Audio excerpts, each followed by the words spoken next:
In today's gaming news, Diablo 3 is coming to the Xbox 360, Neverwinter officially launches this month, and Castlevania Lords of Shadow 2 goes open world. Hello ladies and gentlemen, welcome back to the show. It is Thursday, June the 6th, and my name is Force, here with your day's gaming news. First up today, we already knew that Diablo 3 was coming to the PlayStation 3 and 4, but what we just found out is that it's also coming to the Xbox 360. Originally announced for the PlayStation 3 and 4, the console version of Diablo 3 is now also coming to the Xbox 360.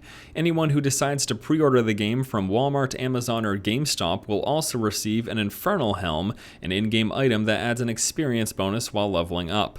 The 360 and PS3 versions of the game are set to launch on September the 3rd. No Xbox One or PlayStation 4 release date has been announced. I know it might be kind of odd, but I really want to try Diablo 3 on a console. As I've said all along, it seems like it fits perfectly with that type of setup, using a controller and being able to spin your character around. It just seems like it would work really well, and even though I've already finished Diablo 3 and I've had my piece with that game, I still kind of want to try either the Xbox or PlayStation version of the game.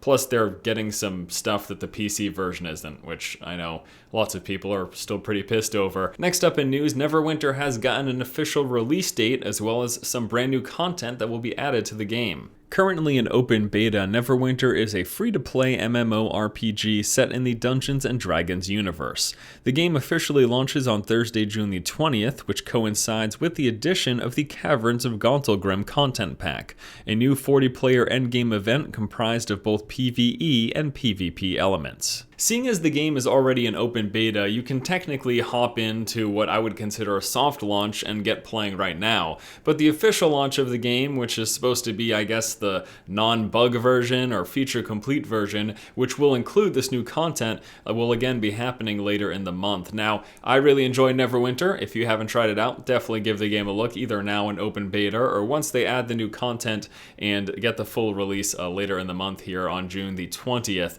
Also, I guess the first expansion is supposed to be coming out sometime this summer, which is really exciting for those of you who are looking for more Neverwinter content. Alright guys, and last up in news today, Castlevania Lords of Shadows 2 will be going from a fairly linear to a little bit more of an open world experience. Picking up where 2010's Castlevania game left off, Lords of Shadow 2 has the player exploring Dracula's castle along with the surrounding modern-day city, although apparently in a less linear way. When talking about exploration in the game, director Enric Alvarez said, "We wanted the game's world to grow organically and not level to level. In Lords of Shadow 2, you'll be able to walk freely all over the game's universe without loading times and with a very organic and real feeling." I wanted to share this story with you guys today because I thought it touched upon what I seem to feel is a recurring theme in this generation of consoles and just gaming in general, and that's the notion of open world games and really how people shun